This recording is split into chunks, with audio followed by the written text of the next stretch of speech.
Welcome to Accounting Through the Ages with our guest star, Missy Felstead. I'm gonna read through some of the history just to kind of give you a bit of a background, and then I want your raw opinion on this with the comparisons to modern day practices with accounting. We're gonna start all the way back in the 8th century in Persia, where Muslim merchants are tasked in the Quran to keep records of their debts as a way to account to God on all the matters in their lives. Hundreds of years later, algorithms are required to utilize to make the system become more fluid. This is beneficial for calculations regarding inheritance and funerals. This is what sort of segued double entry bookkeeping. Right? This was the beginning of that, and that was originally used for funerals and figuring out how to disperse income after someone has died.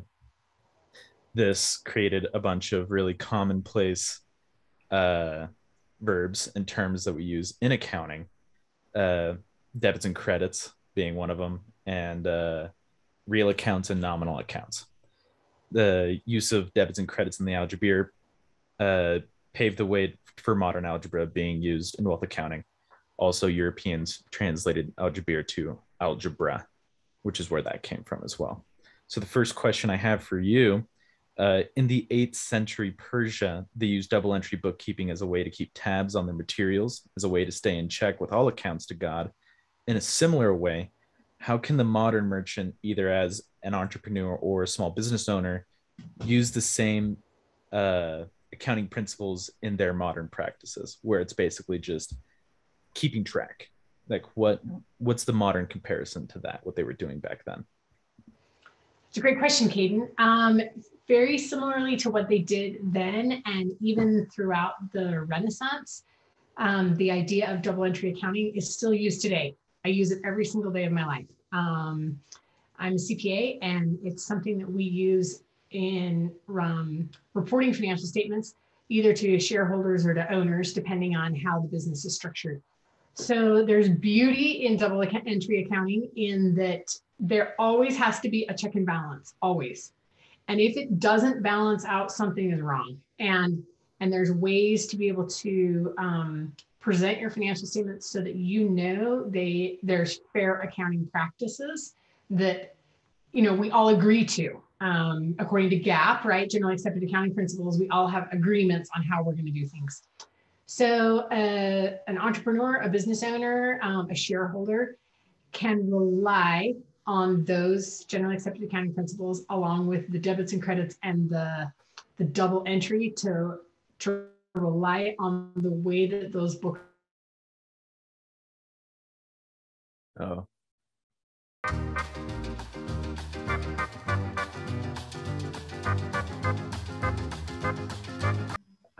So I think we kind of got the main point you were trying to get across there. Okay, perfect. All right. Now, at that point, years passed using that method or variations of it throughout the world, Japan and Mongolia and Rome being some of the main ones. Genghis Khan's son used accounting to keep track of the gold that they stole. So that's interesting.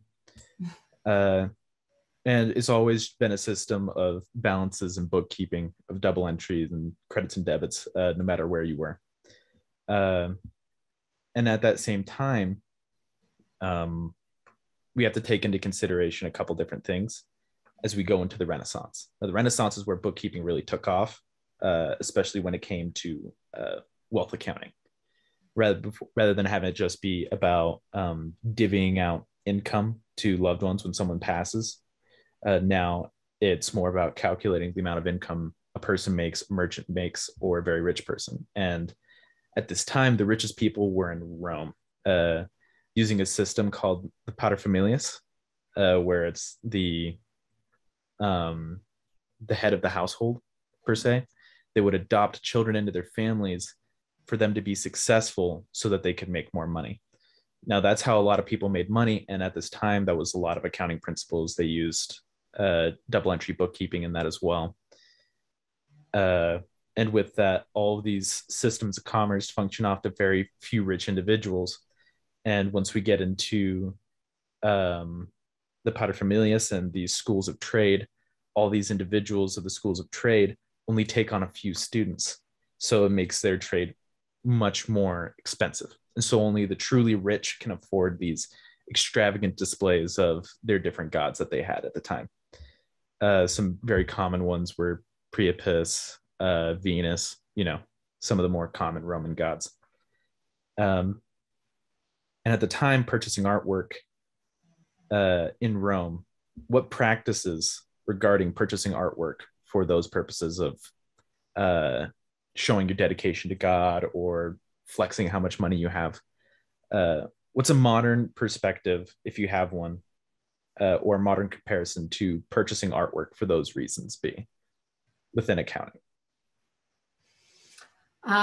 I would say that they parallel almost exactly that they would have been then. It's flexing your muscles on how well your business is doing, how well that you are sophisticated in the things of the world.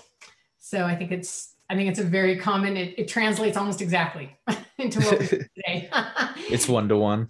It's a one-to-one relationship. Yeah. In fact, a business associate just last week was like, do you want to see this new piece of art that he had purchased? And I was shocked that, but it was very much he wanted me to see that he was successful so that I might be willing to help him on some other things. It was a look at how well I've done. So if you come and do some of this stuff with me, then you'll be successful too. Or, it was very much a bit of a show off. I'm not sure if we see as much like they're showing their dedication to God as much these days as maybe it would be showing that they're successful. Their business did well. That's a good assessment, actually. That is fairly one-to-one there. Yeah, I think so. All right. Now, we fast forward with these Romans who have this old money, right? A bunch of stuff happens with Rome. Italy sections off. It's now just Roma. And then you get these Sicilian and Florence people segueing into the Renaissance. Now, the Renaissance was really important because it was a lot of that same principles where a bunch of really rich people are paying a very select group of people ridiculous sums of money to create large pieces of artwork for them as either a way to show how much money they've made or to show their dedication to God at the time. At the same time, with all these people making so much money and a bunch of money being spent, it's being put everywhere, right? The Renaissance was said to be an art period, but in reality, it was a money period. And at the center of it, we find our good friend, hold on, let me find his name, Luca Pacioli. He was a good friend of Leonardo da Vinci. He played a big role in Giovanni de' Medici, which introduced double entry into the Medici Bank at the time period. And he created a book called Summa de Arithmetica Geometria Portuni de Proportionalia. And that's Latin for, hold on, let me find the translation for that. Everything about arithmetic, geometry, and proportion. Now, this book was describing high-level accounting principles. At the time, that could be considered the gap of that time period. And it was written in Italian vernacular. So it was able to be read by the common man, just everyday business owners and merchants alike. Now, question for you is, Luca Pacioli made this for the consumer to use and the commoner to use. What modern book or modern teacher could be compared to Luca or his writing? Let me think. In the world of accounting? In the world of accounting, yes. Okay. I can think of a few, but in the world of accounting. Accounting, I would say, I'm not necessarily sure whether we'd consider it a book or a teacher, but accounting has become so accessible to anyone that wants to learn it, as far as through basic tools like QuickBooks or basic tools that you can learn on YouTube. There's so much that's available that wasn't available 15 years ago or 20 years ago, that now for, a $20 subscription to QuickBooks Online and some YouTube tutorials, just a common business owner can do so much of their own bookkeeping that they wouldn't have been able to do before. Of course, I know CPA work and tax structure, and there's a whole different world. But if we're looking about just taking some fundamentals in accounting and making them available, they're available to anybody that wants to learn them. That's fantastic. That's a really good comparison. I actually kind of comparing that, how we have so many different readily available sources. I guess like at the time period, this book, which was one of the best selling books in Florence at the time, which is so readily available to everyone that it can be compared to, say, someone on YouTube making accounting videos. Yeah. Yeah. So that's a really interesting comparison. All right. And just to end this up, this last question I had for you, but just to talk about the rest of this so we kind of have a good idea of how this ended up playing out. Okay. The book itself was a book on bookkeeping, the Particularis de Computis Scriptores, which is Latin for details and calculation of recording, which was 23 pages that Pacioli used as a way to inform merchants and educate their sons, as he said. And all of that was just rich people wanting to spend money to grow their income, and a bunch of artists who were at the time considered laborers increasing their income by selling their artworks and becoming famous. As a result, you get Giotto, you get Da Vinci, you get I'm trying to think of some other, Raphael, Michelangelo, all these really famous artists of that time period, making a bunch of money out of nowhere. And at the center of it, Pacioli using his book. In a way, these very rich individuals are using accounting in their purchasing of artwork, and these laborers are using accounting in their making of artwork. We find that accounting has always been at the center of it, and at the center of the Renaissance itself. You could say that accounting was the reason the Renaissance started. But just as everything in history can be recalled, it always goes back to religion, where accounting during the Renaissance has a moral and religious implications, and a nice direct quote of recalling the judgment of souls and the audit of sin. And so, just as everything in history, it always goes back to religion.